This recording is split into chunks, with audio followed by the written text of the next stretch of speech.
Salute to all the Patreon members. I want to thank you guys for your support. Really means a lot to me. If you guys could do me a favor, please check out the links in the description box below for the Patreon page and the Facebook page. Click the link, sign up. I'll add you into the Facebook page, answer the questions.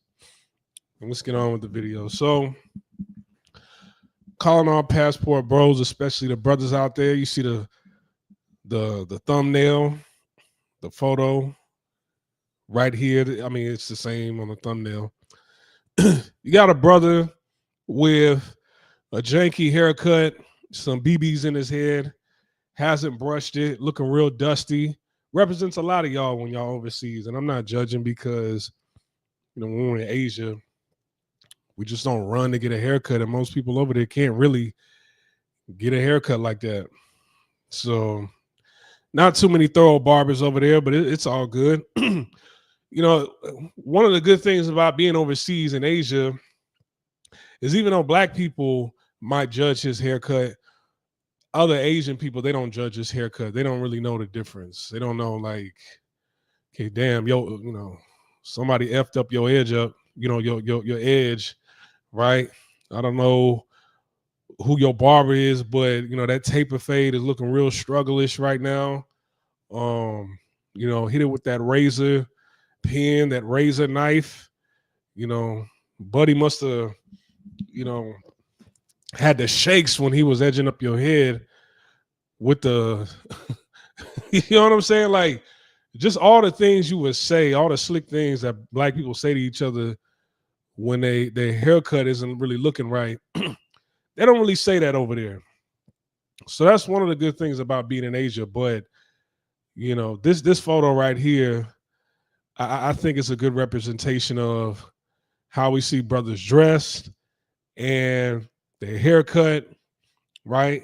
And most of the time, the woman that's on his arm in this photo right here, typically the type of woman that most brothers want overseas. This is not a real photo, by the way. This is AI. I made this photo. I typed in a script, some prompts, and this is one of the photos that came up.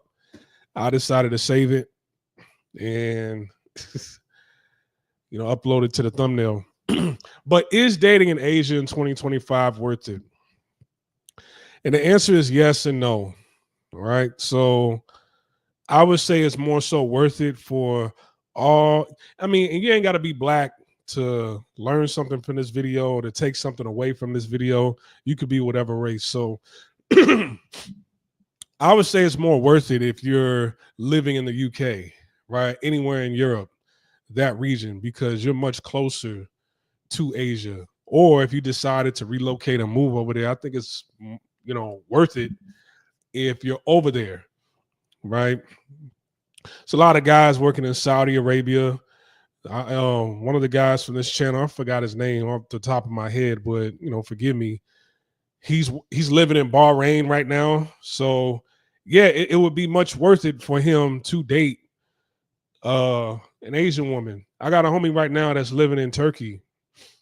It's worth it for him to date Asian women, even though he's dating a lot of, he's going on dates with Turkish women, Thailand, those places like that. It's not too far. What about 9 hours, 10 hours?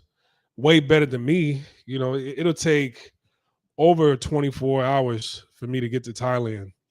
And that's with a layover. There's no nonstop flight going over to Thailand. It'll take at least 24, 26 hours to get over there. So if you're working or if you have your own business, let's say you're working, you put in PTO. So you just wasted 48 hours of travel right there. Probably more because, the time that it takes for you, I'm one of those guys, like, if I have an international flight, I like to get to the airport early, 2 hours early, right? So really 50 hours, 50 hours in total, then to your destination. So 52 hours, it's wasted just getting to your destination and back. So for me, I would say brothers that's living in America, that wants to stay in America, make money in America, and then travel to Asia on their days off. I don't really think it's worth it too much. Um, if you're in oil and gas, I would say it could be worth it if that just, you know, the people over there are kind to you, nice to you, and you just decide to say, hey, you know what, I'm gonna just travel every month to Asia. But oil and gas, there's a lot of people with a 2 week on, 2 week off schedule, right? People they live over in Asia, they live overseas. I knew somebody who works in Williston, North Dakota, who works in oil and gas, 2 weeks on, 2 weeks off. His house is in Mexico, right? He doesn't even live in America. So he'll take a flight from Mexico straight to North Dakota every 2 weeks and then back every 2 weeks. He books it in advance. I'm like, that's smart. House is already paid off, right? So, for somebody with a schedule like that, that could work for you. But regardless of what your schedule is, if it's nothing for you to travel over there and travel back or to move over there, is it worth dating? Okay. I would have to say no, me personally. And that's just me, right? If you feel indifferent, then it's okay. Everybody has their own preference. You know, I don't discriminate against anybody based off race. It's just culturally, it's just way too different. All right. And both parties should respect each culture. The problem is a lot of brothers go over to Asia and they don't actually teach anybody about their culture, whether they're from anybody from the diaspora. So anybody that's American, the main ones, the worst ones who don't teach anything about their culture are brothers from America, foundational Black Americans. They don't teach anything about their culture over there to anybody. So a lot of times women that they're dating are checking them on their own culture. Well, not their culture, but using their culture to check and keep their man in check. And the man has nothing to teach in return. You have a lot to teach in return, but a lot of brothers, they don't teach anything at all. So, and people from, the Caribbean, Africa, whatever, I would say they have more to teach, because when I see Africans getting married, I've seen African weddings where the bride is Asian and it's like she's wearing her cultural wedding outfit, right? And he's wearing his cultural wedding outfit. So it's like they're teaching each other about their culture, what it's called, and stuff like that. Right? Brothers don't even teach the history, nothing over there. So, and that can cause some discomfort in the relationship because now, when women do what women do in a relationship and it's been allowed, right? And you go over there and you say, okay, especially if you don't know the language, right? I'm gonna go over here and meet somebody. You meet somebody. Typically, a lot of brothers, they go into the club, right? Wrong place to go to meet somebody. But let's say you meet somebody in the right place. Hopefully, this person you're dealing with, 2-parent household, was raised as a wife, grew up to be a wife to another man.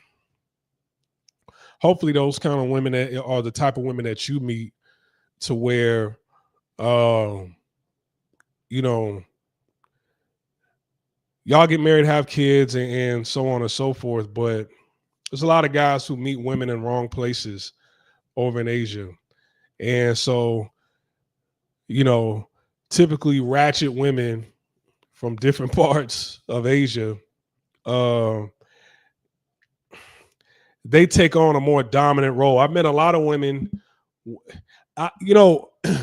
What I've noticed in my traveling, what I've noticed since I've traveled is that Black women's preferences in Black men that a lot of well-to-do men or just uh just average, you know, blue collar, white collar professional men are frustrated about, the kind of men that they choose, seem like this is a global phenomenon. Most women around the world of every race, it doesn't matter what race, the same issues that a lot of brothers have with black women's preferences and the type of men that they choose are somewhat sort of the same as you see overseas. I've met a lot of Asian women that have chosen some of the dustiest brothers overseas, right? When I ask about their exes, and I've talked about this before, so they complain and they're upset about getting somebody who was like, man, I was a dominant one in the relationship, and I didn't really want that, right?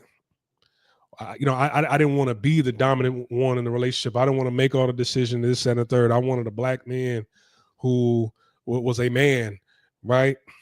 Those kind of men out there exist, but when they meet those kind of men, it's something different to them. It's shocking. It's not anything different and shocking because they've seen it from their own men.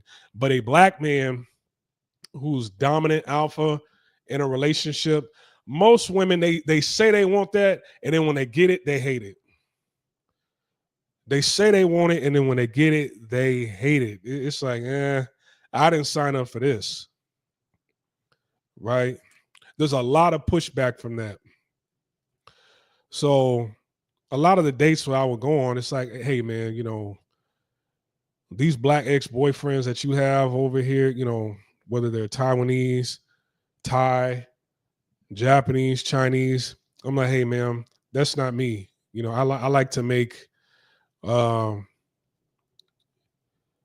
you know, not the final decision on everything, but you know, I like to play, the role of the man, the protector, and everything. And I want you to play the role of the nurturer and the mother in a relationship, and be a help me to me.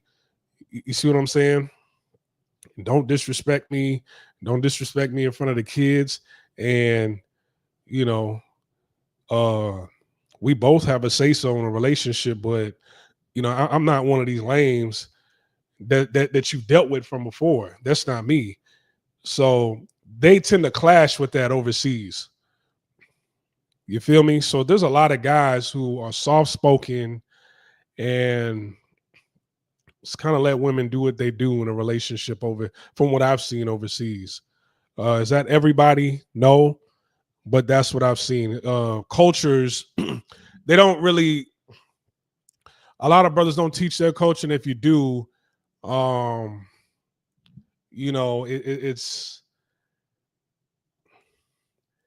it's not something that they're open and interested in. What they respect over there. I can't tell you how many women I've met, especially in Thailand, where it's like they had a black boyfriend.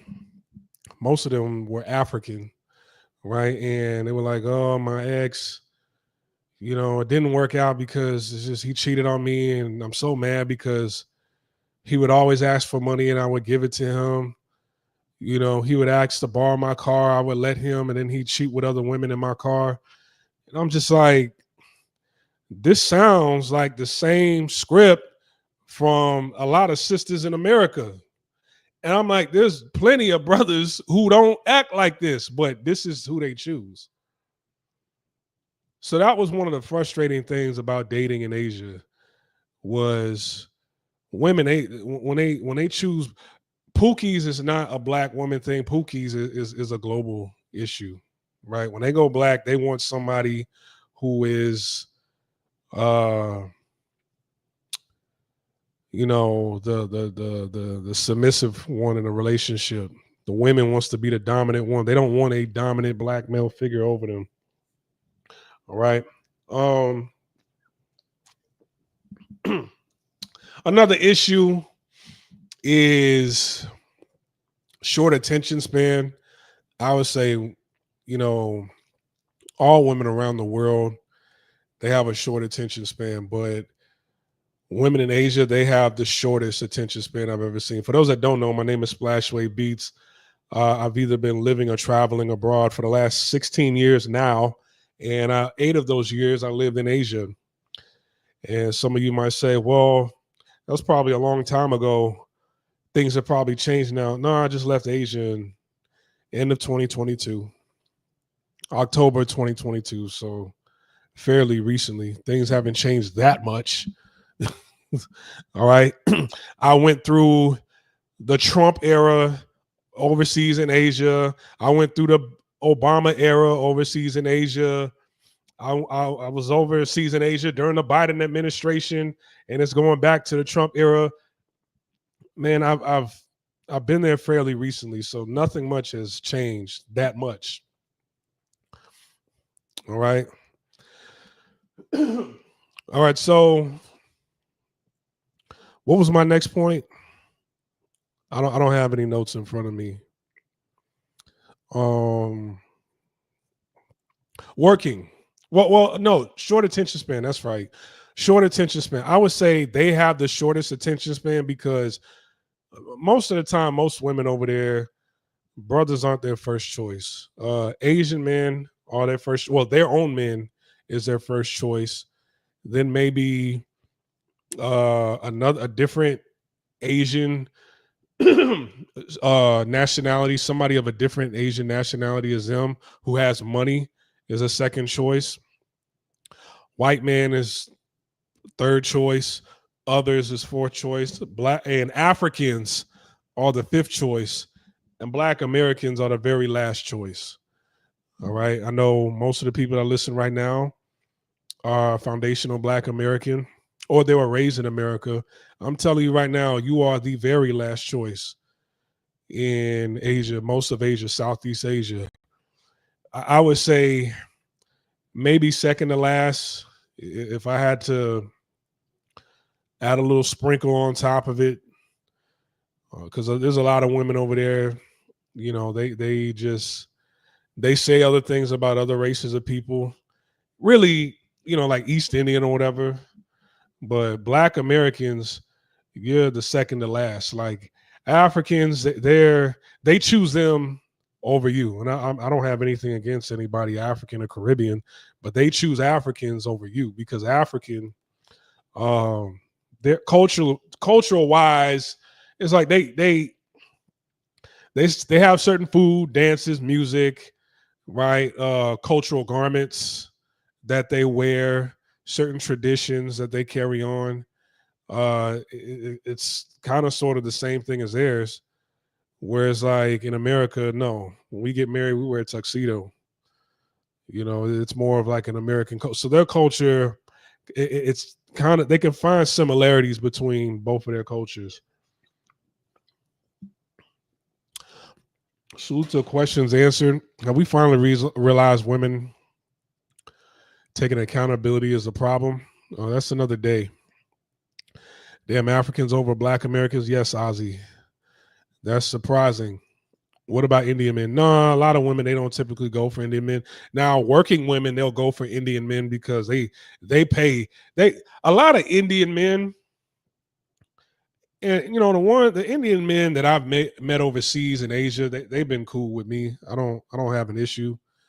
But a lot of Indian men, they fuck up the game as far as the red light district game. That's what I'll say. So if that's your thing, you want to hang out in the red light district somewhere, and they give you a price, and let's say the price is $50, right?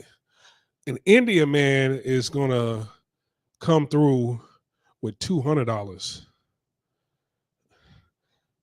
And most of the women in that club, I've been in Flex and Pattaya, and a woman telling a whole bunch of other women in a section, like, "Hey, leave these Black men alone. They ain't paying. All right, get with these Indian men. The Indian men, they coming through like in bots. So a lot of women, they'll say 1.5, 1.3, 1.2, or 1,000, right? Between 1,000 and 1,500 in certain areas. of a red light district in Thailand, but an Indian man will come through with 7,000 baht, 8,000 baht. So as far as working girls, they love Indian men as far as the money, but as far as, and hell, if you really want to keep it real, a lot of American women who take these trips over to Dubai, they like these Indian men also. I mean, even though they're not Indian, people from Dubai are not Indian, but you get what I'm trying to say. In that region, a lot of working girls from America, they go over to Saudi Arabia to get a bag, right? So, but as far as women who aren't working girls, relationships and stuff like that, no. They don't choose Indian men. If I was Black American, I'd order a U.S. Army costume and walk around South Korea. That doesn't work. That doesn't work. That does not work. As a matter of fact, you will look off because the base is so far from like Seoul. You see somebody in a military uniform over there and they're just casually walking around. They in their minds, they thinking they show off. They're showing off, and women love that. Oh, women love a man in uniform. Nah, I mean, it's 2025. No, that doesn't work. It doesn't hit like you think it does. Maybe back in the days, but not now. Not trying to defend Asian women, but their pool of Black men available in their countries is limited, so they may have to compromise to get one. Whereas in America, there really isn't an excuse. Excuse me. I'm a little bit under the weather. Excuse me. Thing is most women in Asian countries, they go after white men, right? There's the exception of women who go after brothers, but the cooperation is totally different, right? I would say the most cooperative country that I've seen is China, but you kind of have to keep a relationship over there under wraps. All right. But there's a lot of women over there. If you just play that dominant alpha role, there's going to be a lot of friction. As far as fun, you can find that easily over there, but a relationship, man, that's tough. That is tough. Most guys that I see hanging out with women over there, especially in Japan, I've seen guys brag about women like,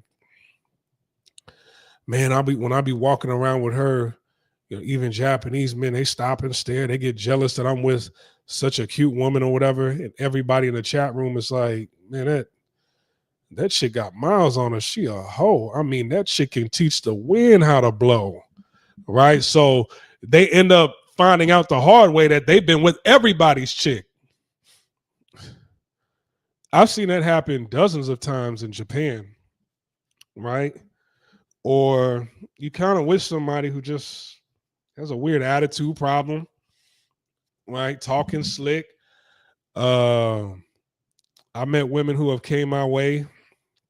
Either they had a pookie, or they're trying to brag about how they got 2 jobs in their own place, and I'm like, that doesn't mean anything. So they take on a lot of ideology. They take on the ideology of a lot of women over here when they deal with brothers over there. Right? Or you'll see brothers and the women they're walking down the street with isn't this at all. It's not this. If you really want me to show you a real picture, see, this is an AI photo that I made. If you really want me to show you a real photo of what a lot of brothers is walking down the street with over there,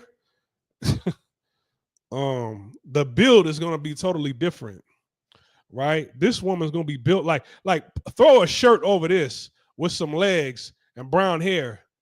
And that's the women they walk down the street with, smelling everything. All right. So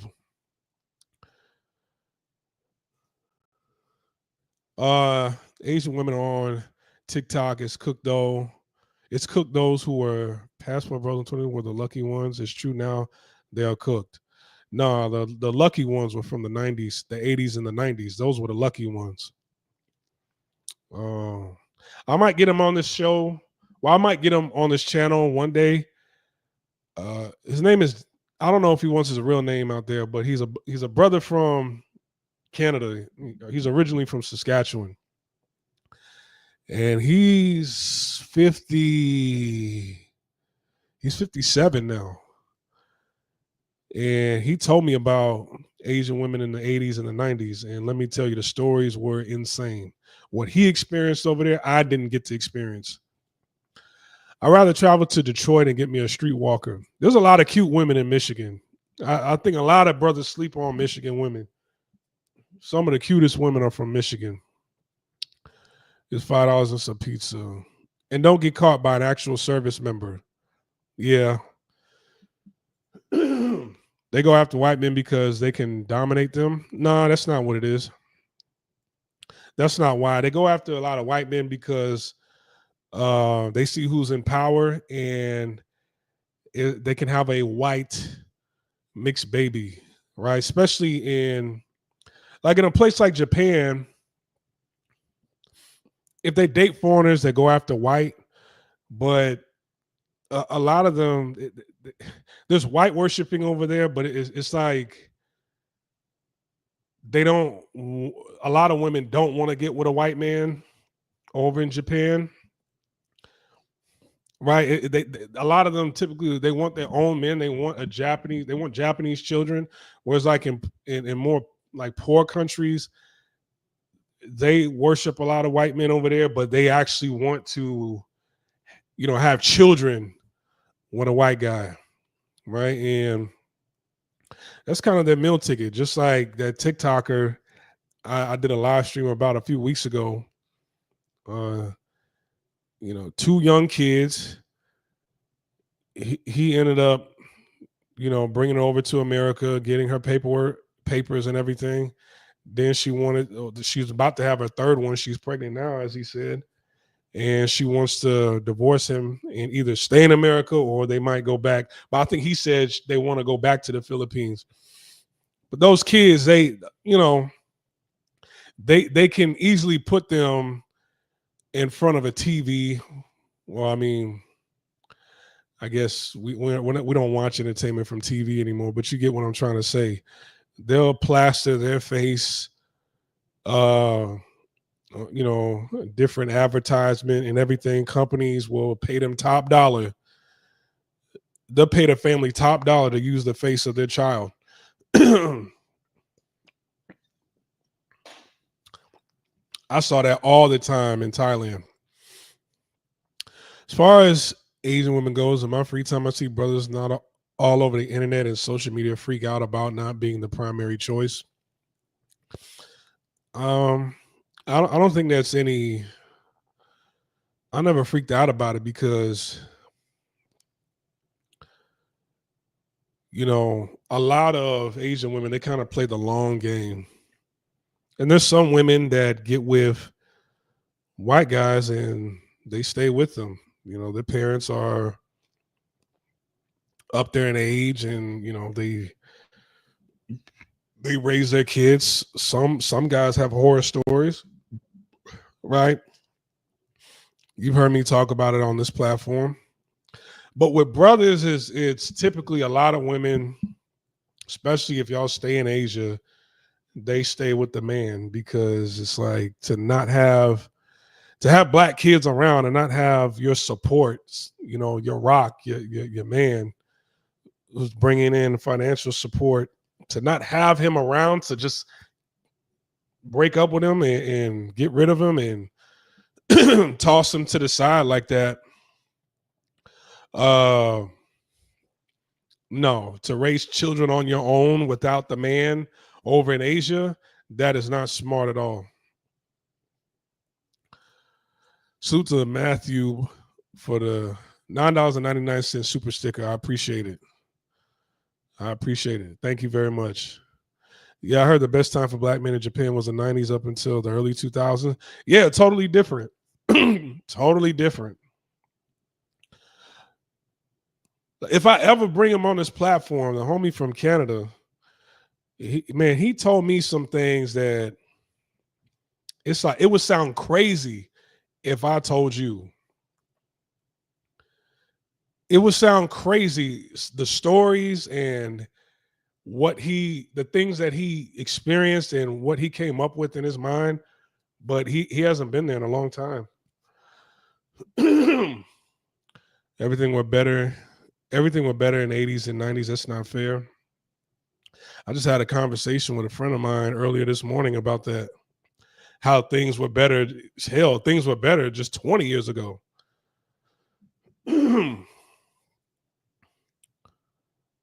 Yeah, that dude blew up. He's who? It's not smart to raise children alone in general. Yeah, it isn't. Right? But let's say you're traveling back and forth. That's a long flight. But let's say you can make that long flight. A lot of women, like I would say in general, they have the shortest attention spans from Asia. Hell, when I lived there, it was tough. Being long distance, it's even worse. And even if you're dealing with a woman who speaks English, um, the language barrier is there. Even if you can have a full-on conversation, there's women, it's like you've been talking for a month, it's like, damn. Yeah, we talked throughout the day, but it seems like, I'm always the one reaching out to her, messaging her every single day. She doesn't necessarily message me, and she doesn't really spark up any topics, anything. She doesn't bother me with bullshit from Instagram or TikTok. Like, you could talk to me about anything. It's like she doesn't want to bring up anything to talk about. It's like it's just dead silence on the phone or one word text on the phone. And some guys, you might get tired of that. So your experience with women would be better if you actually knew the language. And there's some guys that know the language that said, hey, you know what? One of the worst things I've ever done, when coming to Asia, one of the worst things I ever did when coming to Asia was actually learn the language. Because he's like, I've heard people say now you actually hear what, how people really think. And it's like, damn, you really think like that? I've heard a bunch of people. I've heard a lot of white guys say that too.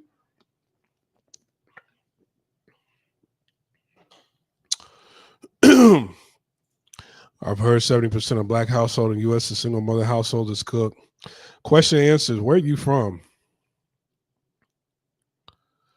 I mean, that's kind of like,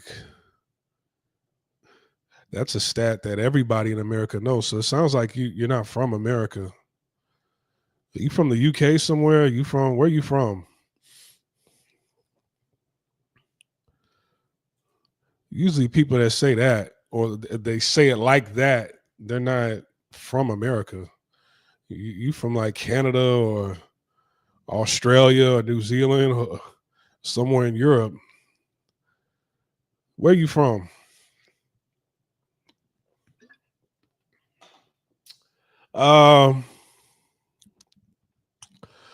Another thing, man, is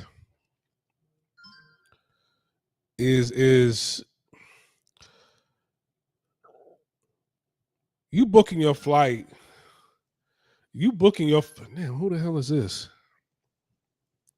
You booking your flight to go way over there to deal with a lot of pump fakers. Pump fakers, I mean, like,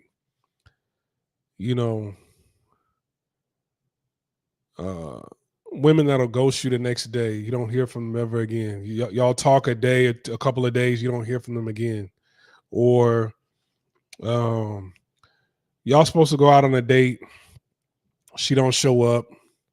or she cancels at the last second. There's a lot of those in Asia, right? So by the time you meet somebody who's actually decent, um, it'll either be one or two ways. I've always said the first 6 months are your best in a country, for whatever, because you're brand new. Women, they typically like guys that are tourists or they're brand new to the country, because her background, you start off on a clean slate with each other, right? But other than that, once you've lived there for about a year, the women that used to just come up to you left and right to speak to you, those first 6 months, you won't ever see them again. Or you won't get that reaction. You won't get that love like you did from before. All right. I don't know why. I don't know. That's just how it is. I noticed that. Anybody who's actually lived abroad, traveled, they know exactly what I'm talking about. We have conversations like that all the time. So, I just recently discovered your channel. Which country in Asia have you been to? Which country or specific city did you have the best dating experience? Okay. Salute to Ozzy. So as far as Asia, the countries I've been to in Asia, I've been to Thailand, Laos, Cambodia, Malaysia, Singapore, Hong Kong, China, Taiwan, Korea, and Japan. All right. I've lived in Thailand, Taiwan, and China. The best dating experience that I had in Asia was China. But I know most guys don't want to go there to visit. Most guys don't even want to go there to live.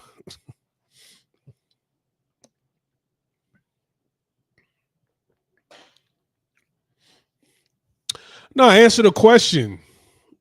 Excuse me. Just where are you from? Where are you from? Like, set trip. Just explain to us where you from. If you from, the way you said it, I'm like, you can't be an American.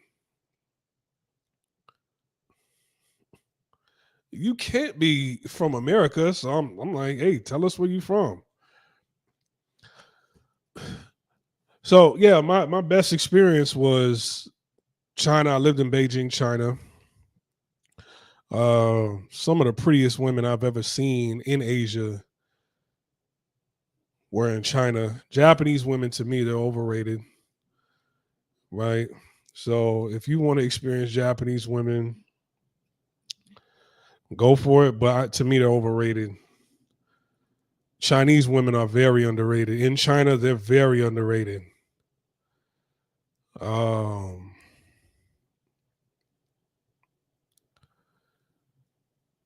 Korean women, fine as hell. But the best you're going to get out of a Korean woman is if you meet a Korean woman outside of Korea. So I had a long-term relationship with a Korean woman in Thailand, right? Me, her, and her friends, like we all used to hang out with each other all the time, right? I still got pictures and videos of them. Very kind, very feminine, just, oh man. The typical shy Asian woman that a lot of you guys think about. That's why I was dating. That's why I was dating. But she was an exchange student. We kept in touch, but I lost contact after I had to get a new phone. I didn't have her messenger anymore. All my contacts got wiped out. So when I tried to look for her on the internet, couldn't find her because with Korea, Sometimes their name might be in Korean. It might be in English letters, or they might have a Western name as their page, or they might have,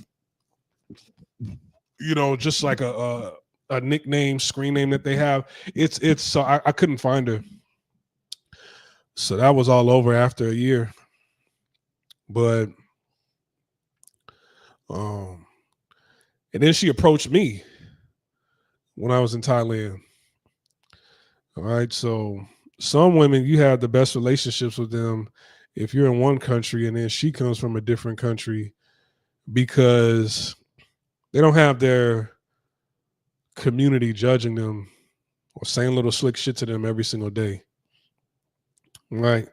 When I'm walking around Bangkok with a Korean woman, nobody's going to say anything slick to her, because it's like, okay, she's not Thai. She doesn't speak the language. Right. And who she dates is none of my business. So if she wants to be with a black guy, go ahead. But an attractive Thai woman, it's like, okay, no, she's Thai. She lives in the area. I can find out who her peoples are. Right. She knows better. I'm going to say something. That's the difference. And I've had women, distance themselves from me after that. So you got a lot of people who hate when you're over in Asia. You out with your girl. She's not a working girl. She's an educated woman, right? She so happens to like you, but the community doesn't like it. The community doesn't. As a matter of fact, I'm going to show you. I'm not even going to show you the face. I'm not even going to show you her face. I'm going to show you. Hold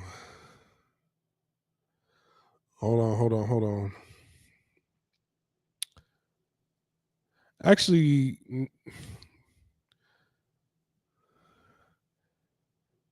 there's I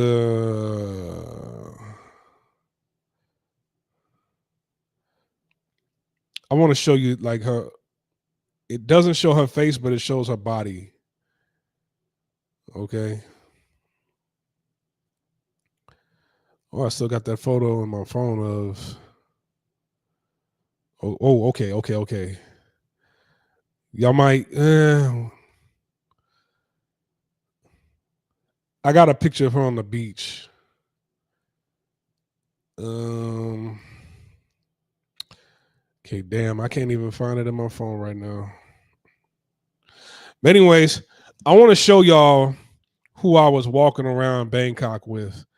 And people used to say slick shit to her all the time. Known her for years. We were together for a minute, off and on. But people say slick shit. And then when you meet other people who are dating, they're in a relationship with, oh, okay, I found it. I found that photo. Okay. Hold on, let me upload it. It's on my phone, so let me upload it to where's my drive at? Where's it? Okay, hold on. Damn. Okay, give me 1 second. I want to show you something.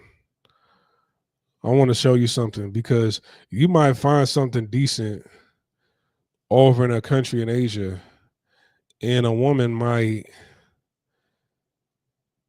stop talking to you because it's just the harassment is just too much, right? This chick, she never stopped talking to me. She just didn't care, because in order for them to kind of just tune out people in her culture and stay with you no matter how they feel, they'll tell you they don't care about anything about their culture. And is that true? Not really, because sometimes they'll do the whole, well, you can't do this because in my culture, it's disrespectful to the culture. But then when you talk to them and be like, damn, why are you doing this, that, and the third? I thought your culture was this. Well, I don't care about any. I don't care about my culture. All right, hold on. Let me take this photo down.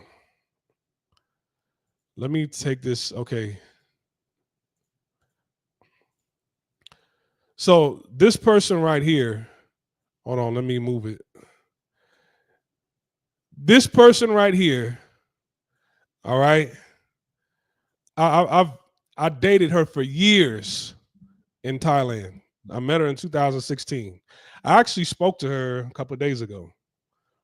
Right. So I mean, do you see her body?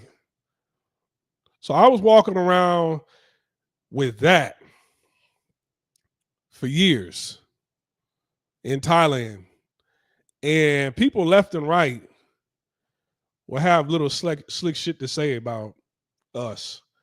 We go sit down somewhere to eat. You know, the woman serving us might say something. You know, I go pick her up from her job. Security guard got something slick to say about her. You know, we go on a tuk-tuk. Tuk-tuk driver he's saying something slick. Blah, blah, blah, blah.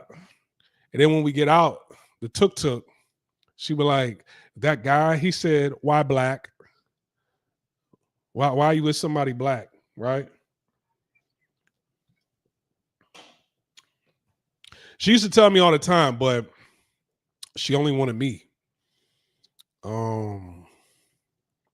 So, but even her, you know, it was not temper tantrums, but sometimes she'll take something that you say the wrong way, and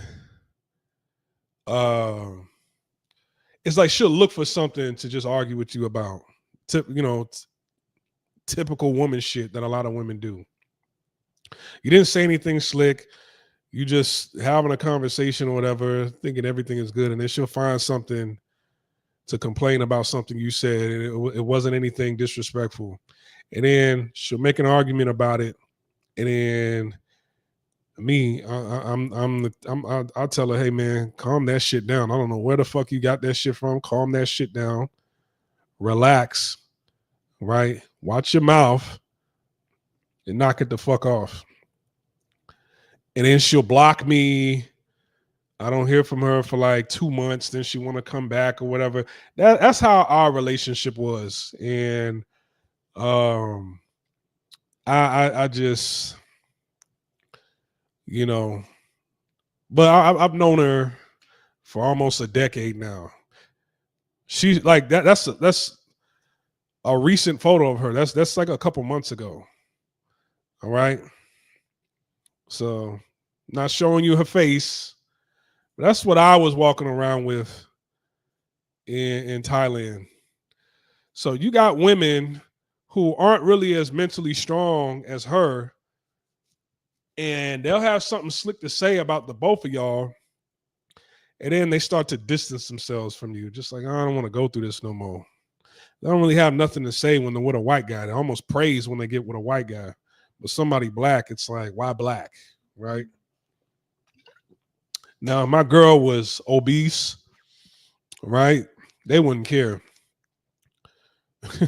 They were like, you know, I'm happy that you're happy. But my chick, nah, they yeah.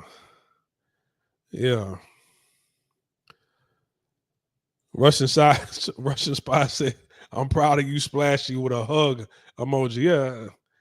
Thank you. I appreciate it. But hey, I got a bunch of pictures, man.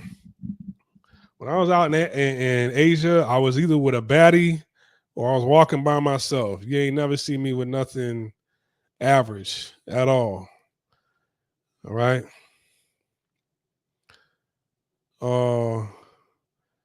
This dude questions answer. He still hasn't answered my question. But are you familiar with the channel International Passport? You should check him out and maybe set up some interviews with him. You have a lot of great intel. Ozzy, you see, Ozzy, he's new to the channel. Forgive Ozzy. He's new to the channel. He doesn't know. All right. He doesn't know. Okay. So salute Ozzy, but you yeah. See, if you were here back in, January of 2022, 2020, what was that, 2021 or 2022? I can't remember the year, but if you was here back then yeah, but see, Ozzy is new, so I'm gonna just let that go. I do have story for. See, the thing about it is, Ozzy, this channel's been around for 8 years now. I started this channel in 2017. It's just all the videos that I made, I got them hidden, right? I just might, you know, make them public one day, but I got them hidden on here. Okay. So, but man, I've been doing this longer than some of these guys that, you guys mentioned. Now, do I talk about, hey man, like which country do women like, brother? I don't do that. That's like that's a juvenile conversation, right? That's Do I have a Discord? No, I have a Facebook group. I don't really like Discord. I don't like how everything is set up. I honestly hate. I hate Discord. I think Discord is one of the worst. I think Discord is one of the worst apps out there, but a lot of people love it. One day, I think one day I tried to make a Telegram. I might have to go back doing that. I had a Telegram, but there was some people that I added in there from, some of my Japanese homies. I added in there, and that just, I didn't like how that went. So it's still there. I left it there. I'm pretty sure people still aren't talking in there. But I and that Telegram group, I don't even remember what the group was called. Like I just, that was on my old phone. I don't even have that phone no more. But I like Telegram.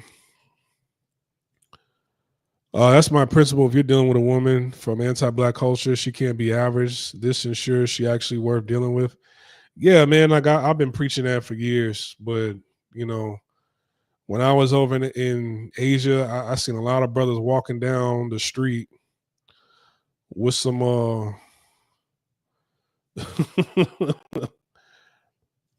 I seen some brothers walk down the street with some bebop and rock steady looking women. Right? How many of y'all know who bebop and rock steady is? Yeah. How many of y'all know who bebop and rock steady is? Hold on. Wait a minute.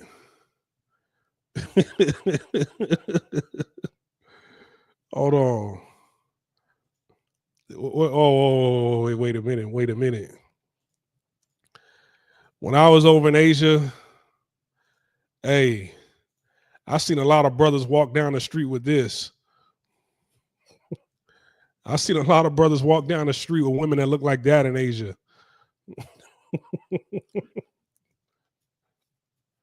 Talking about, yeah, man, they love us over here. Damn. I seen a woman built just like this, slap the shit out of a black dude in front of Flex in Thailand, Club Flex in Thailand. He had to have been like 6'8", 6'9". Like she had to reach up on her tippy toes to slap him. She was mad at him for something. I think they were together. And I guess she felt like he did something foul, and she just kind of like tried to slap some sense into him. And I'm just like, yo, let me get the fuck out of here. Yeah. Yeah, you're right. They make videos with their girl with pride. right? Built just like this. Only, the women over there, they don't, they ain't wearing no Chuck Taylors or no combat boots. They're wearing flip flops, the thong flip flops. A woman just built just like this, same color tank, right? Pants, nah. They might got some leggings or some stretchings, right? Something that fit them, and some thong flip flops. Speaking Thai. Yeah. Yeah, you see that a lot in Thailand. Oh man, I'll never go back to America. Look at my woman, right? Look, we got 3 kids, right? What I need to go back for? All right, man.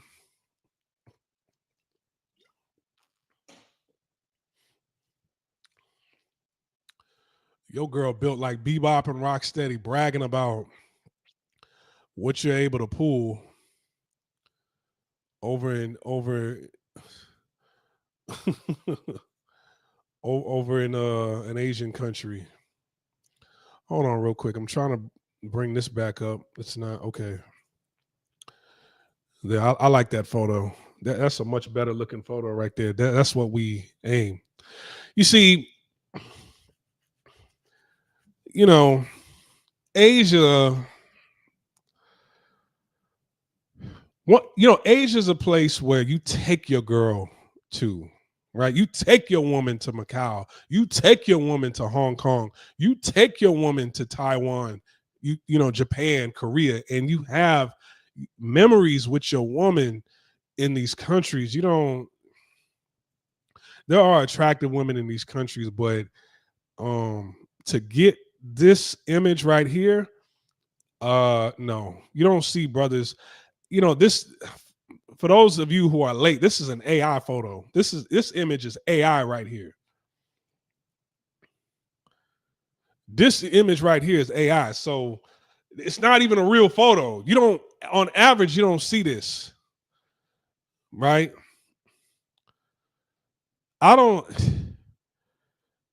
In the 8 years I lived in Asia,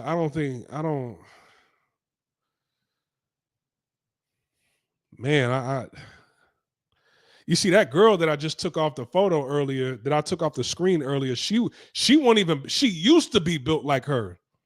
But now, she got a little thick in all the right places, yeah. She got thick in the right places, but she used to be built like that. So this photo damn near used to be me at one point in time. But did I see other brothers walking down the street with women like this? No. I seen a lot of white dudes walking down the street with women like this. The street alone is too clean. Actually, the streets of Japan are actually that clean. At least in Osaka. Right? They're actually that clean in Osaka, Korea, certain parts of Korea, Singapore, right?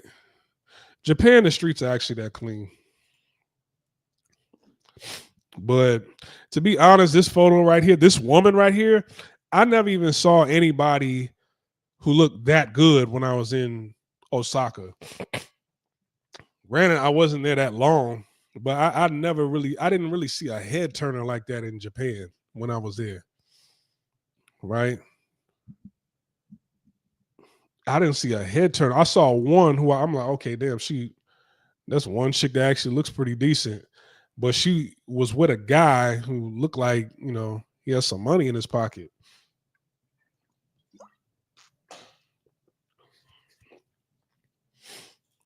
Why did you say earlier Japanese women are overrated, or at least not as nice as Korean, Chinese chicks? And this is just my preference, my taste. If it's not yours, then it's fine.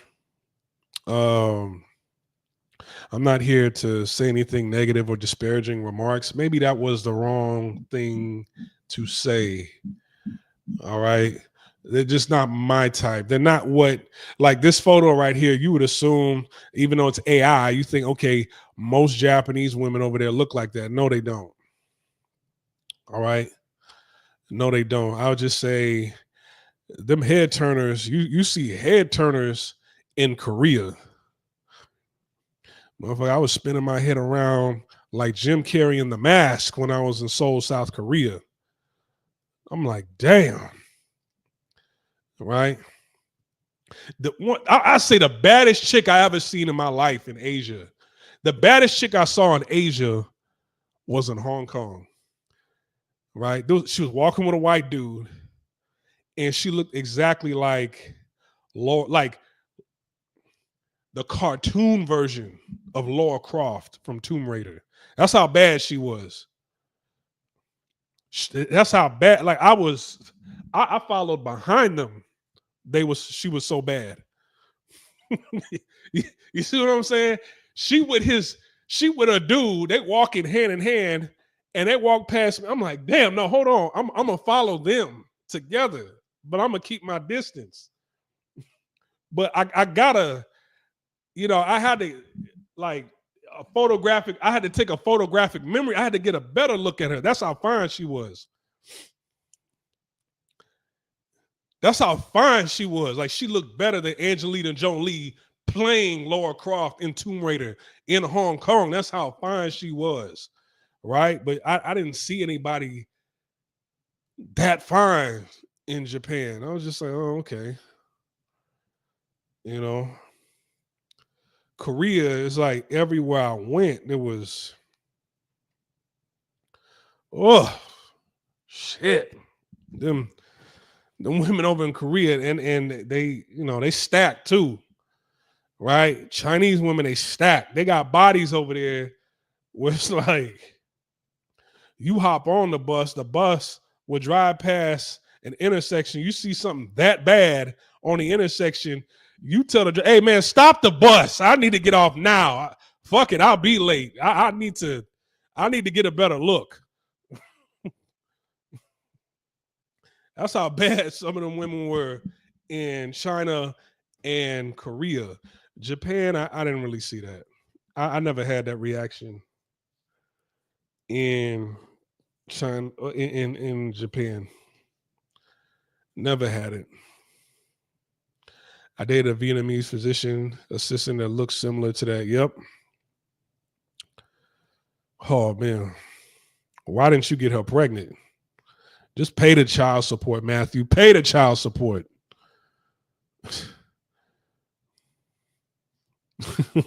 Like Bruce said, he's like, man, bitch was so bad, I pay her baby daddy's bills. White boys eating in Asia. Yep. Where have you been to in Asia, Ozzy? Look up P. Chan Foucault. She has F cups. Well, I mean, just because somebody has big breasts, I mean, can that make them more attractive? Yeah. But are they, is this the girl? All she's doing is eating. What is this, like a mukbang chick? This a big bitch right here. Yeah, see, like if you take away, you take away her breasts. I mean, this chick look like she's not sexy at all.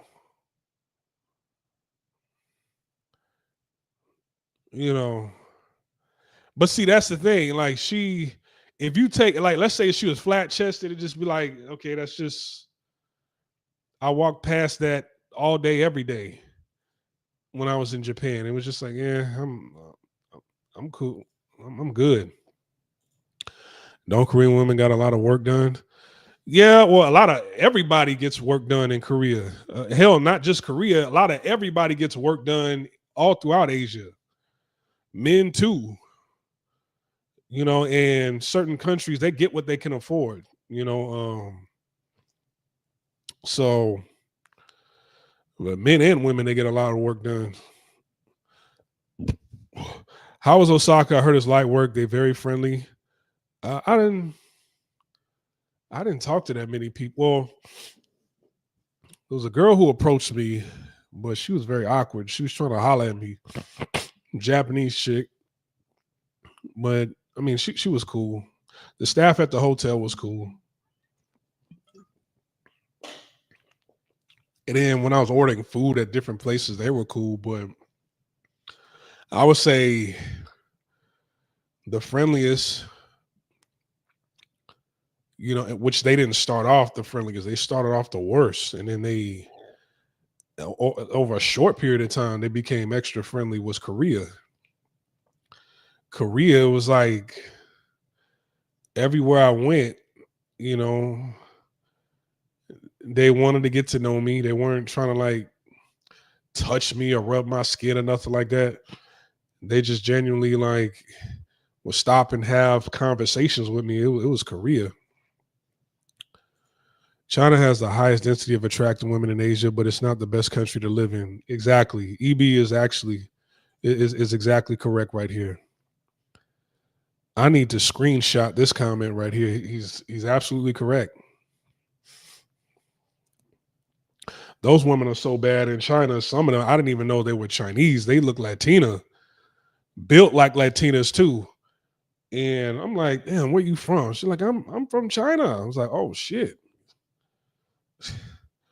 I'm telling you, like a lot of women are fine as shit in China.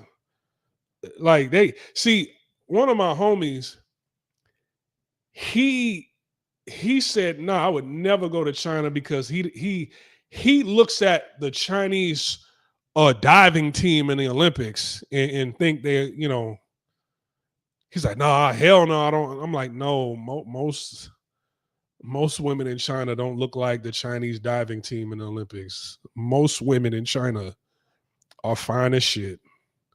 They so bad. I don't think they know how bad they were. They look.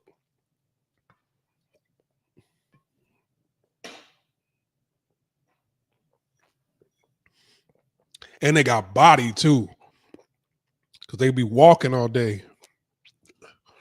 Eating them noodles with MSG in it.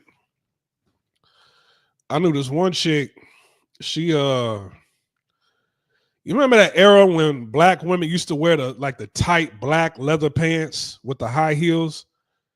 But she wore black leather pants with J's. Oh my God. I still remember her when I got my hands on her. Boy, I went ape shit in that pussy. You hear me? I went ape shit in that pussy. Security had to come up and be like, hey man, y'all all right in there? There's a lot of screams and noises up in here. I'm like, no, oh, you heard that. That's how it's supposed to sound when you put in that work, right? That shit was sexy as hell. Because you don't really see Chinese women or just Asian women dressing like that in general. But that's back when I was living in Beijing and I had that what's that one? I had a bed. I just thought it was funny. I had a bed, but it was that one gray what's his name? This anime character. He kind of looks like a big old owl. What's his name?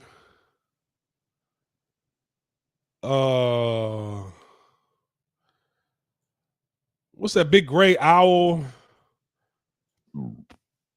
looking character? No. Gray anime character. I'm trying to Google it, but I don't want to slow down the live. One of y'all might say, but I used to have a bed of this anime character. It was like 8 feet long. Me and that chick with them leather pants, man, we used to smash on that bed right there. I haven't been to Asia yet, but I'm interested in Osaka, Jakarta, Singapore, maybe Cambodia. Why do you want to go to Cambodia? I've never been to Indonesia. And the reason why I didn't want to go to Indonesia, because I was like, what's the point of going? Like, I'm already in Thailand. Like, the best version of, you know, the developing nation country in Southeast Asia was Thailand. So I'm like, what's the point of me going there? I felt like I was downgrading if I went over there, me personally. So I never went to Indonesia. Now, if I went to Indonesia first, then Thailand, I would have done it that way. But instead, I went to Thailand first. Singapore, do I think Singapore is worth the vacation to go there and stay there for a week and then come back? No. You should go to Singapore for 2 days and hop over to Osaka, spend the rest of your vacation there, and then go back to America. No, she has OnlyFans. You can see it for free on Reddit. Yeah, if you got an OnlyFans, all your content is pretty much on Reddit. We didn't already seen it. I heard that in Korea, they mostly doing their work done on their cheekbones. And they doing their work on everything. They doing work on everything. You got women getting their legs done over there. Most of the Chinese women, I bet, have Jessica Rabbit type bodies or rather close to it. You remember, you saw that photo that I uploaded of that girl earlier. They got bodies like that in China. Damn, China like that. Which cities you recommend? Most people would go to Shanghai, but I never partied in Shanghai. I'm pretty sure Shanghai is way more flashier or whatever, but Beijing, I lived in Beijing. Beijing is you see, you can't Google anything about, you can't do Google images like a street view of different spots in Beijing. You have to pull up the Beijing in 4K videos on YouTube to actually kind of get a glimpse of what it actually looks like over there. But it's man, Beijing, it's been a minute since I've been there, but some of the most exotic clubs I've ever been to in my life was in Beijing. The food, there's only like a handful of spots that I went to where the food was actually really, really good. But I had one of the best experiences in China, just in Beijing, because I got introduced to somebody who knew somebody I knew somebody who introduced me to somebody, and then they introduced me to somebody, and then that person introduced me to somebody who was a club promoter. I became cool with them. So I got in the clubs for free everywhere I went to in Beijing. I just had to send her my name, and she was like, all right, I'll put you on the list. Go ahead. Like it was nothing. VIP, like the clubs were insane. Like the interior of the clubs, like it was crazy the way them clubs looked on the inside. The interior of it was insane. So people really do sleep. Yes, they sleep on China. Yes, they do. They do. But here's the thing though. To have like a long distance relationship, like if you're traveling and you're going back and forth, and that, I don't think that's really going to work, in China like that. You kind of have to live there. Now, I've seen brothers walk around with women that look just like this right here in China. One of my exes in China, actually, I still have pictures of her, but I don't want to show her because she's like famous now over there. She's famous now. Like if you do a Google, even if I don't tell you her name, if you do a Google image search of her, oh man, you'll see a bunch of shit pop up about her over there. So I can't show you. But she was fine just like this right here. So yeah, what is this? Somebody. Okay. Okay. Okay. Hold on. Hold on. This is important.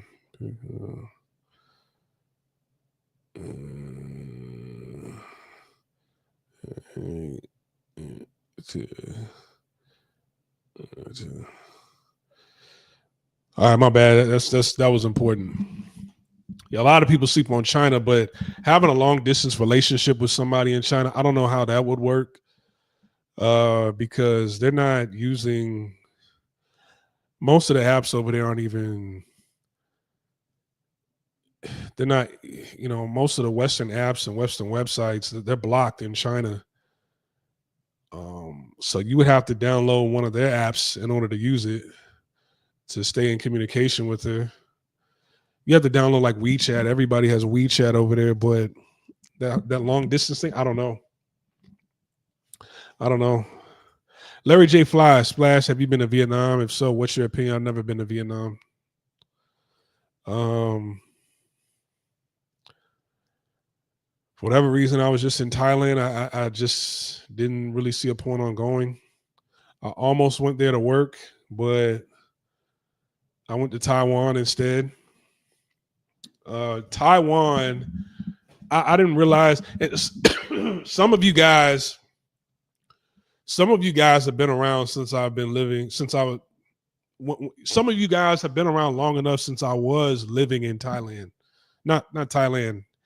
I can't even talk. Some of you guys have been around this channel since the days of me being in Taiwan. All right. And y'all know how I feel about dating in Taiwan. It's horrendous. All right. Those women, damn near the majority of women that I met were just freeloading off of their fathers. Very westernized. Not all the women, just the ones dealing with foreigners, right? The ones that I ended up running into. So the dating game is bad over there. But as far as traveling there, taking your lady, if you're already in a relationship, taking her over to Taiwan, that's fun. That's a lot of fun. That's a lot of fun. So, man, when I was there living in Taiwan, you see, you really don't miss a city or a country or really value how beautiful the city is or how beautiful the country is until you leave. And then you realize, like, damn, I just needed a break from it, but I didn't want to let it go like that. You see what I'm saying? So,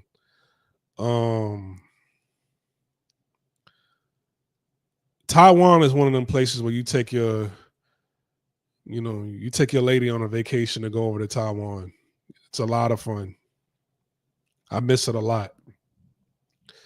The food isn't all that great, but I miss it a lot. Dating there, no.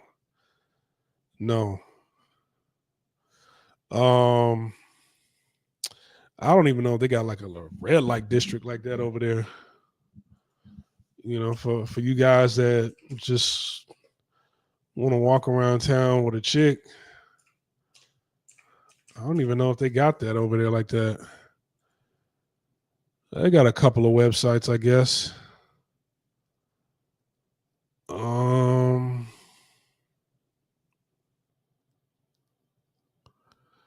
They probably not even Taiwanese. Yeah, they like Filipino and stuff like that. So if that's your thing, man, just yeah. But I miss Taiwan a lot, but dating there, it was trash. You got a lot of bum chicks over there.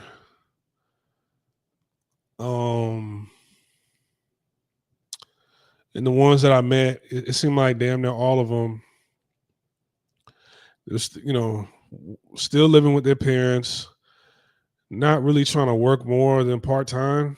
Like they not even trying to get out of full time. They just want to work part time. And then you just like, well, damn, you 30, 31 years old. Like, you ever thought about marriage and kids? No, I don't even want all that. So you just want to work part time. You don't want to work to get your own place. You don't want to find a man to move in with. Nah, just out here having fun. I'm like, when you gonna grow up and take life seriously? Then they get offended. It's like, that ain't your home. That's your dad's home, right? Your dad paid for all that. Your dad is, you lucky your parents love you enough to still have you in that home, because they should kick you out and then figure it out on your own. I ain't even worried about that because my parents passed. I'm just going to inherit the house. And it's like, what makes you think the house is going to be there? Because people complain about the aesthetics of these houses in Taiwan for years. What makes you think they not going to bulldoze your house and just give you a little bit of money to go elsewhere? They're not going to give you the full value, so they can actually build some nice shit in that area. What are you going to do then? Right? So countries like Taiwan, Japan, and Indonesia of Asia have great scenery of nature, homes to one of my favorite animals, if not number one being the tigers. Yeah. See, I haven't even been to Indonesia, so I don't even know what the scenery looks like out there. Japan is nice nature-wise. Taiwan, man, if you want to go, you're talking about outdoors, nice. As far as beaches, I'm not talking about like a beach where people just, I mean, they do have beaches, I guess, where people kind of go out and swim and have their fun and relax. But a lot of people over there, they use the beach to swim, right? Not to swim, excuse me, to fish, to go fishing. So at night, where I used to live at in Damshui,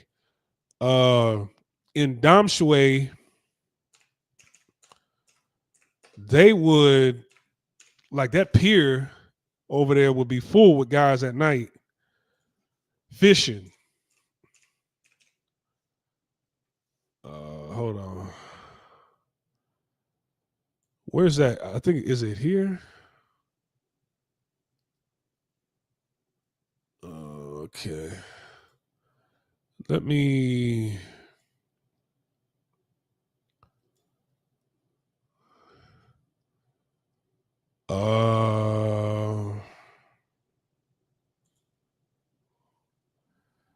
I can't. I don't remember the name of that.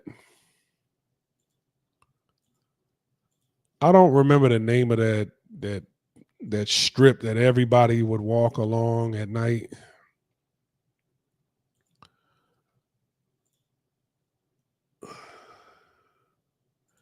Is this it right here?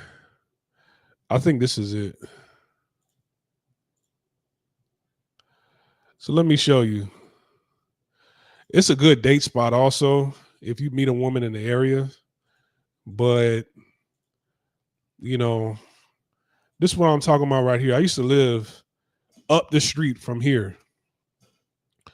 Okay. So you see the fishing poles? People used to fish along here every single night, every day, every night. Right.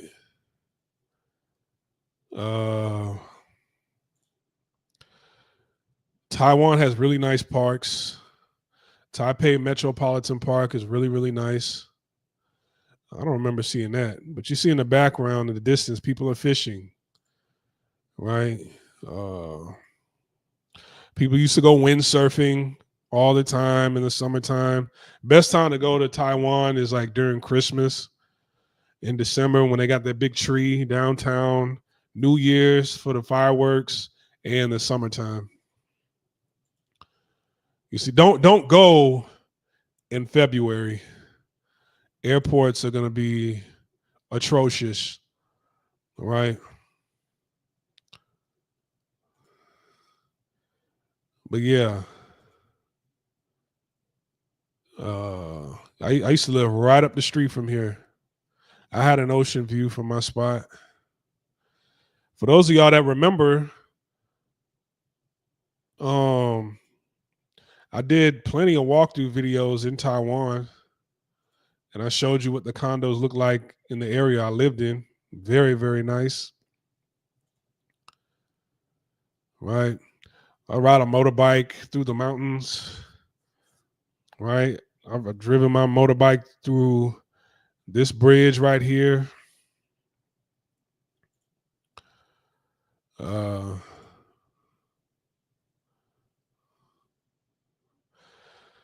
typically, man, like, women would come and go in Taiwan. I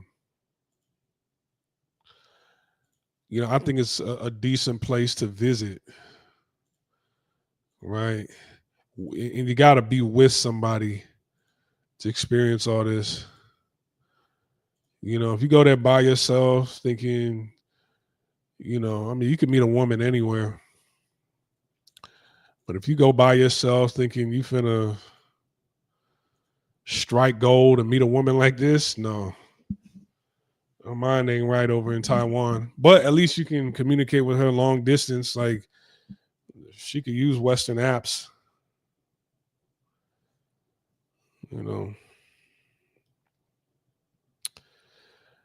Anyways, in the Philippines, the poverty is too much to deal with long term. It's really depressing there. I've never been to the Philippines. I never wanted to go to the Philippines. And I don't even think a flight is even worth going to the Philippines, in my opinion. It's like if you're going to spend that much money to go overseas, it's like you want to be around something fly. And I never seen anything over there that was like, that made me say, the Philippines, that's like, I have to go, or I have to, experience that. Or it was just like, nah, I'm good. Like, between the Philippines and Thailand, I'd rather go to Thailand. It's just a shame Thailand is much further than the Philippines, so you'll be on that plane much longer. Right? Places like Japan, Korea, Taiwan, they're worth the trip. Now with how do you pronounce this? Chongqing in China. It's almost like they're building up that city to be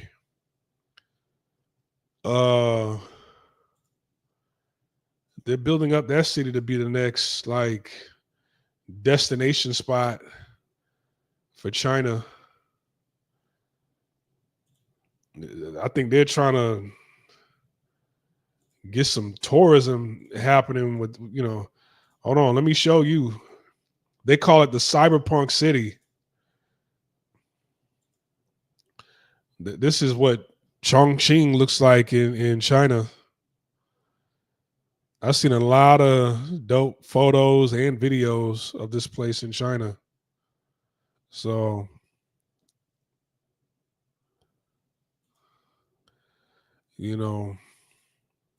that's the next city going up over there. It's like, but a lot of brothers, what they like to do is when they get someplace, they like to have something lined up when they get there. And yeah, see, man, he's like, yeah, I want to check that place out. Same here, but it's like, man, if I go there, the experience is good. But some guys, they want to meet a woman. They want to kill two birds with one stone, also. So it's kind of like that's a place where you got to take your girl over there. Thailand is just 3 hours away from the Philippines. I've been to both. The infrastructure is way better in Thailand. Yeah, it is. It is. Philippines, they have their red light district and clubs and everything, but the food is way better in Thailand. Thailand, like, you'll always have something lined up when you go to Thailand, but it's just, you know, friendships, bonds, even if some of the women you meet are like timeshares, it's like, okay, I got my time with you or whatever, but we'll still keep in touch. That don't go right. That doesn't go the way you think it's gonna go. So it's like, yeah, I know a guy who was constantly going over to Thailand. He stopped going to Thailand and started, you know, going to South America, going to Colombia and stuff like that. I'm in South Korea, and I think that it's extremely different to date an Asian girl. 100% true. It's been a minute since we talked. Have you ever called in? If you want, you could call in and give us your perspective, or feel free to type in the chat room. I've never dated anybody in South Korea. I've dated a South Korean outside of South Korea, but not in South Korea. I'd imagine that, it's damn near forbidden. I know a brother right now, a friend of the channel, Izzy. Izzy's from my hometown. Izzy, he, his son was born, I think, last year or 2 years ago. And I don't know if they're married or whatever, but his girl is bad. His girl is bad. I don't know. I mean, his IG page, I don't know if he has a picture of her anymore on there, but I remember he used to. His chick was bad. Like, he has a son with her now. I'm in South Korea. Damn, you just posted up the same thing twice. 100% true. Did you glitch there for a second? All right. Some places are just good to have your fun and then keep it moving, right? But dating, there's long term, and then there's long distance, and then obviously there's the opposite of that, and that would be you living there, right? And I don't think, if you're making a good living in America, I don't think it's worth giving all that up to move to America, unless you could take your business on the road with you. That's totally different, right? And like I said, the first year is always the best. The first 6 months is the best. But after that, after you become like a resident and you know the culture a little bit and you're familiar with everything, I don't know. It's the universe. That new foreigner stench, it wears off. And women, they're not the same. You don't meet the same quality of women as you do, 6 months in as you do. You see, like, most of the pictures I could show you from the women that I was with, right, in Thailand, I met them all in the first year, right?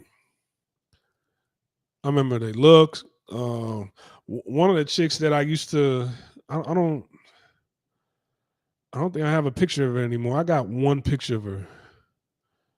Like that chick that I showed you earlier, the Korean chick.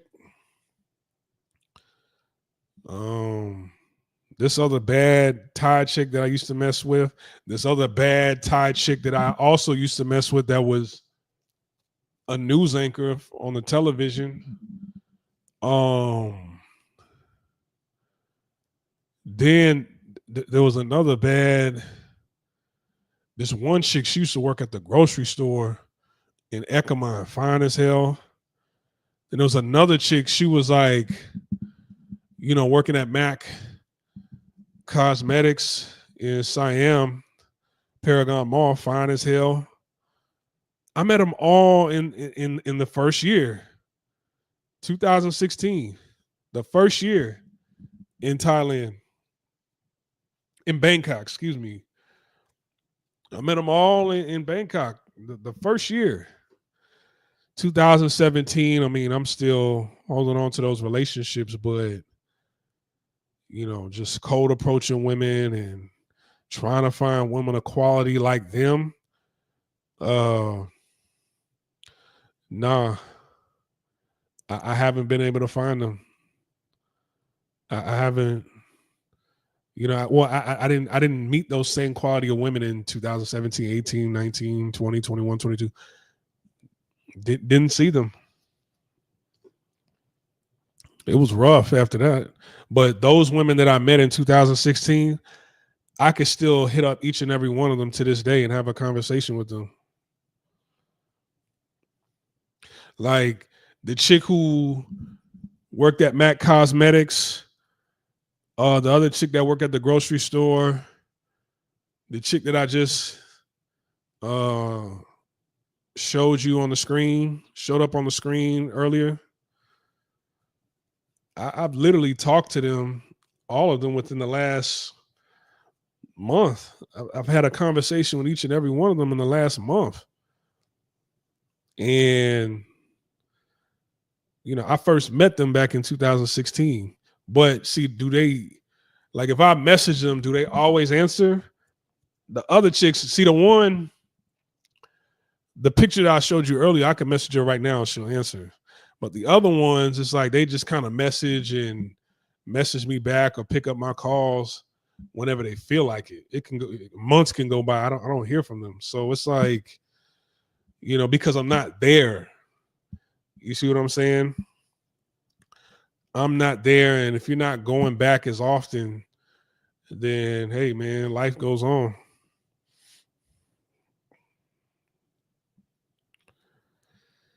Okay.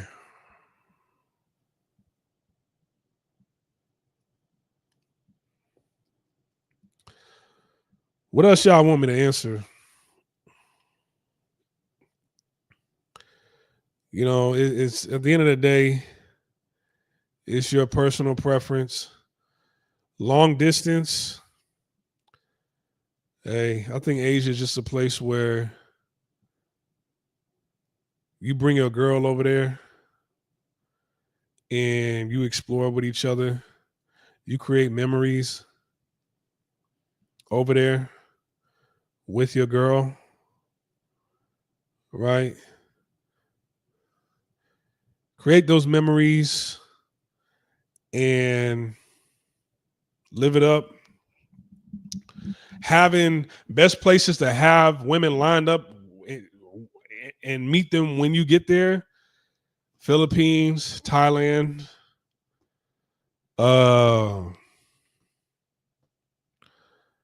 Malaysia, like Kuala Lumpur, Indonesia, places, developing nations with red light districts. It's just, even if it's not a red light district like Thailand, great place to have women lined up over there. But you're gonna be able to, you're gonna see them again, or is the communication gonna be an everyday thing? It's gonna fizzle out at some point in time, even if you have a strong connection in Thailand. It's gonna fizzle out when you go back home. It may or may not. So, what's the best city in Canada for dating an Asian woman? Just pick one: Toronto or Vancouver, whichever one's your preference. Toronto or Vancouver.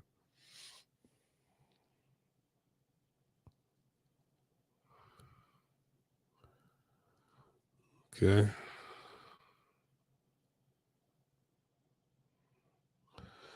But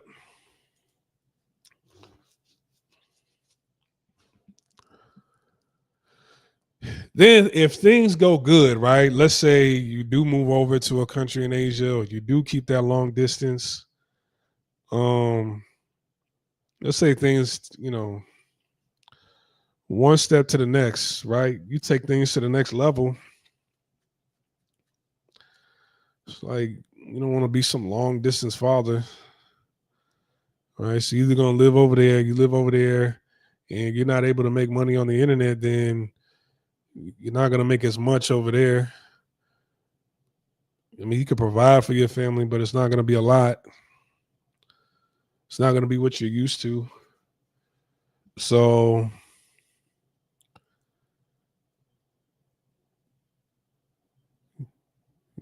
you mess around and bring them back over here, then it's a wrap, or it could be a wrap.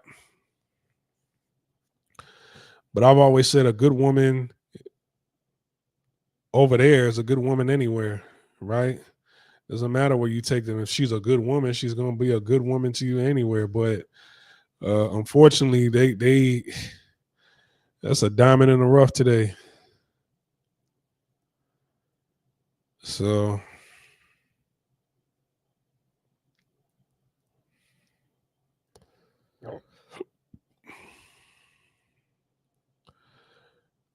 I say it like this, man. Either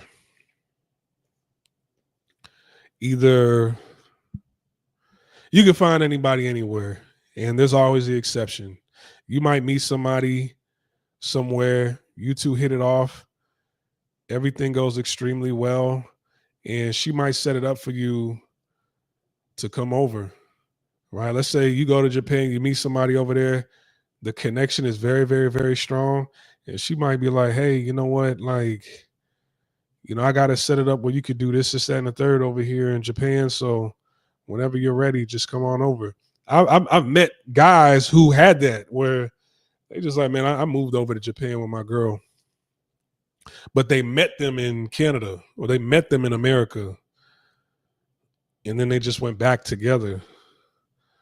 I know a few guys who had a situation like that, right? So there's always the exception. You might meet somebody, hit it off, and y'all a thing now, and you're building over there. But you got to make those smart, wise decisions. For me, I've done all the traveling. I've done as far as living abroad. I've done all that. That's out of my system. I still got the travel bug, but to go back and move to a country like somewhere in Asia, nah, they got to be offering that bag for me to move over there. There's got to be a bag waiting on me over there, But I'm not gonna give up what I got going on right now to go back over there. I'm not doing that. So, but it's people doing a long distance dating thing. Man, look, communication is it's very frustrating. If you don't know the language, then you know these awkward messages you guys send to each other, and then the ghosting. There's a lot of women that ghost guys. And they ghost you like it's nothing. No, I'm looking for somebody serious. Me too. You don't hear from them after the next day.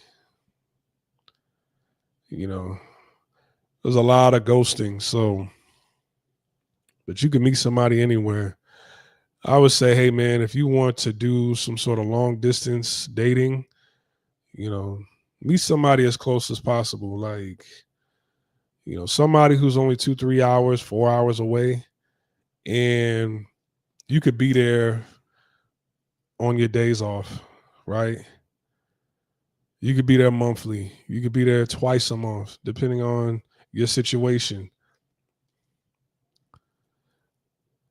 Over there in Asia, that region, especially if you still have to work and make a living and make money in America, man, that's probably like a once a year trip, maybe twice, but it's really like a once a year trip, right? So, hey, me personally, it's not for me. If it's for you, then so be it. But I'm just telling you the good and the bad. The good is when you travel over there, you'll have yourself a damn good time, depending on which places you go. I think it's best you bring your girl over there so y'all can experience Asia together and then come back home, after your vacation. But to meet somebody over there and if you meet somebody over there and it's a strong connection, then, just have them on your phone and still communicate with them. But, you know, I would say keep looking regionally, keep looking within the area you live in. Don't just always rush to go back to Asia and keep on. Some of y'all sending money, you're spending money to go over there. It's and then what are you getting? Like, man, you gotta get woman of the century. The woman that you meet in Asia, she got to be woman of the century for me to just keep a long distance relationship like that going. You got to be you got to be that woman, right? Claire Huxtable to the third power for me to hold on to a relationship like that long term like that. No, it's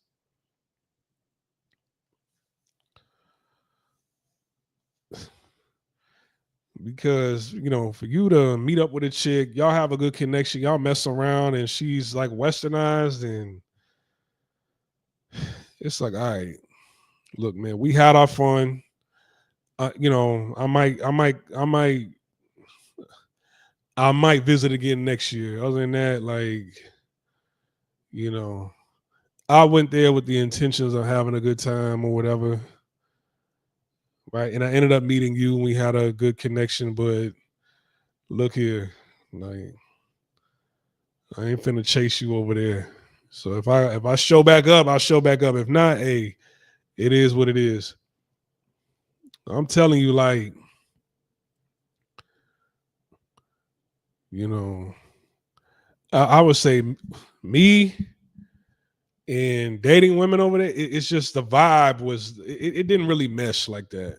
It was like, no, I met a lot of women that were just off over there, sneaky, you know, getting mad at everything, looking for something to get mad about. It's just like, no, I'm good.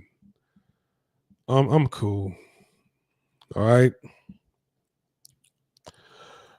Yes, only date in Asia if you can work online as a digital nomad. If you can relocate over there and you're making good money and you're a digital nomad, by all means go over there. But if you have to stay in your home country, don't do it. Don't waste your time. There's other better countries to go to that are closer to you. I would say for anybody who's like in Europe, if you're living in Europe, what is that, a 9-hour flight to go to some of those places? Like Thailand is 9 hours, 8 hours. Then go ahead. If they have a passport, hell, you can book a flight for them to meet you somewhere, right? To meet in Turkey somewhere. It's not too much money. It's not that far for you. It's not too far for her. It's better for guys that are living in Europe to have like a long distance relationship with a woman in Asia if you're able to provide that and if the connection is strong. Other than that, man, America, forget about it. Don't even worry about it. Don't even waste your time. Have your fun and go back. As a matter of fact, most women that I ran across, especially in Thailand, they always ask, are you here on holiday? If you say no, I live here. Every woman that ever asked me if I was there on holiday and I said no, I live here. When you say no, I live here, and in your mind, you're thinking like, damn, now she really want to see what's up with me now because it's never going to be long distance. She can have me every single day. And the conversation stopped.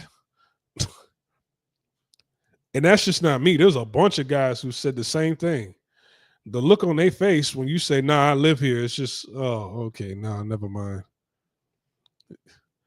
They want to do, like a lot of these women in some of these countries, they just want to hook up and for you to go, right?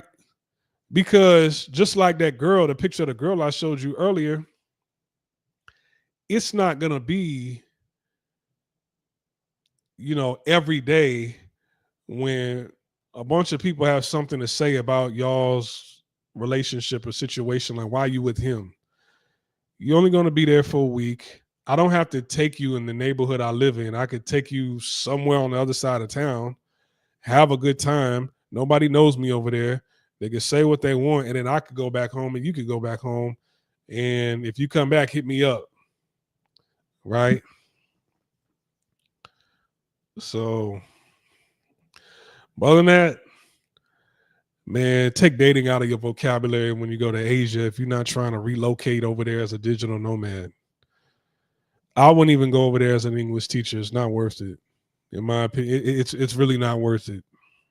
It's not worth the headache and the stress unless you really just come from a messed up situation back home. You need to go to Asia with and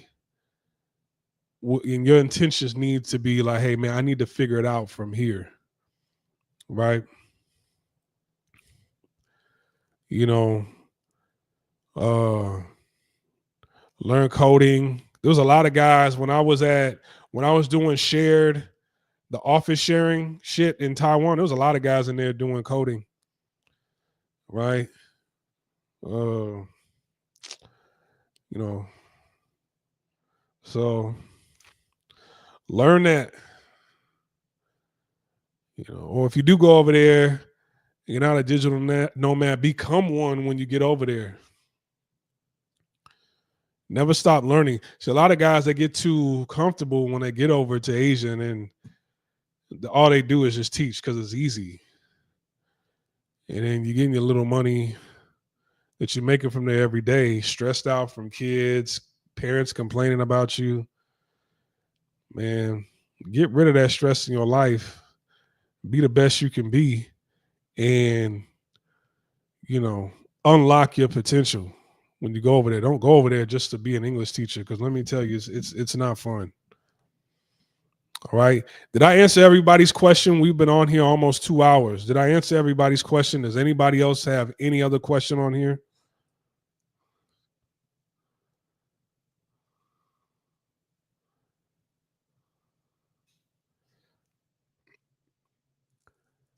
Does anybody have any questions on here?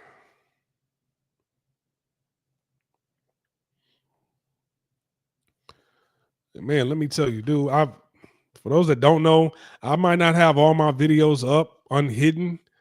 I might not have all my videos public, but man, I've been doing this right here since 2017. All right.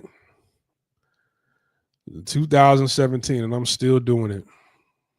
All right. A lot of these guys, they might be more popular, but man, I've been doing this before they were on, before when they didn't even have a channel. I'm still doing this. So, and the guys who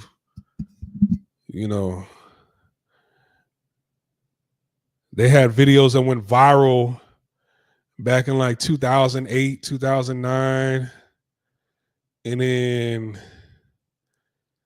they're making videos, then it's like they slow down, right? So one of the first people I reached out to get information about traveling overseas was Ralph Dunkins, GS350JPN.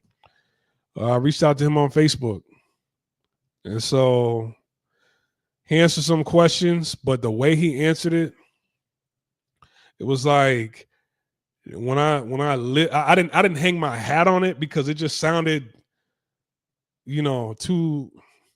It sounded comical, the answer he gave me. And then when I traveled overseas, I'm like, okay, yeah, like I didn't hang my hat on it when I moved abroad. I was just like, okay, this definitely ain't true, but it is what it is. Maybe that was, but the advice he gave me, it worked out for him. But that's not the situation I wanted, because I looked at his situation. I'm like, yo, you not like that ain't, that's not. That's not what I want to do. I mean, you should want that for most people, how your situation is. So, And that's not to talk down on him or anything like that, but everybody has different answers when you ask for information. And sometimes you don't see what it is that they give you. You don't see the information that they give you. Like it doesn't come to fruition for you. And then you're like, okay, damn, that's why did he say that? That's weird because that ain't how it is over here. And then, for some people, they might give good sound advice and things do work out for you. But anybody out there, I wouldn't want anybody to just go to Asia to be an English teacher. Don't do that. Do not do that. Travel, go back home, or be a digital nomad. Or if you're just that thorough where in your field they need somebody like you over there in their country, by all means go. Right? If they're gonna give you the bag. Right. But just to be an English teacher, don't go over there to do that just to be around Asian women. No. Because the dating experience you're gonna have over there isn't what you think it's gonna be. Trust me. Do you consider yourself a proficient Thai speaker? I don't speak Thai. I didn't learn the language at all. I don't speak Thai.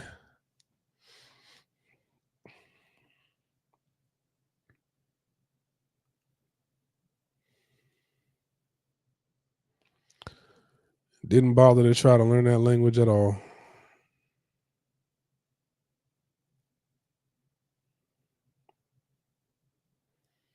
So, anyways, I'm over them out. You guys have a good night. I'll see you guys tomorrow.